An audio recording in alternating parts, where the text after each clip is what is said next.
భారతదేశంలో ఉన్న 20 కోట్ల మంది ముస్లింలు బక్రీద్ పండుగను జరుపుకుంటారు.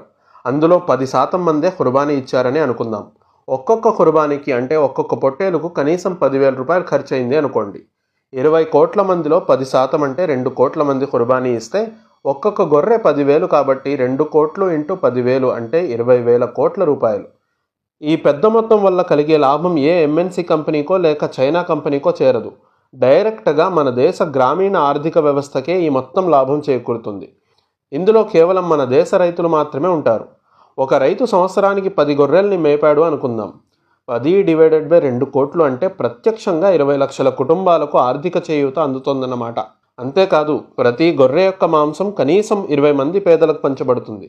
20 × 2 కోట్లు అంటే 40 కోట్ల మందికి ఈ మాంసం చేర్చబడుతోంది.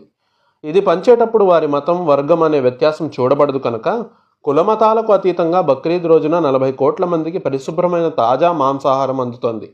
దీన్ని బట్టి చూస్తే బక్రీద్ సందర్భంగా 20,000 కోట్ల వ్యాపార లావాదేవీలు జరగడంతో పాటు 40 కోట్ల మందికి ఆహారం అందుతుంది.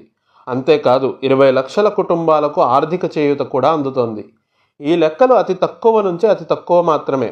అదేవిధంగా ప్రపంచవ్యాప్తంగా చూస్తే ఈ గణాంకాలు ఎన్నో రెట్లు ఎక్కువగా ఉంటాయి.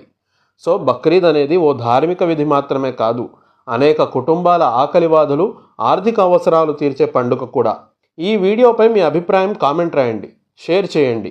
అలాగే సత్యధర్మం యూట్యూబ్ ఛానల్ ద్వారా నిర్వహిస్తున్న అక్బర్ హజ్ అండ్ ఉమ్రా సర్వీసెస్ ద్వారా ప్రతి నెల ఉమ్రా గ్రూపులు బయలుదేరుతున్నాయి. అవకాశం ఉన్న సోదరులు సోదరిమణులు క్రింద ఇవ్వబడిన నెంబర్పై వెంటనే సంప్రదించండి. జజాకల్లాహు ఖైర్.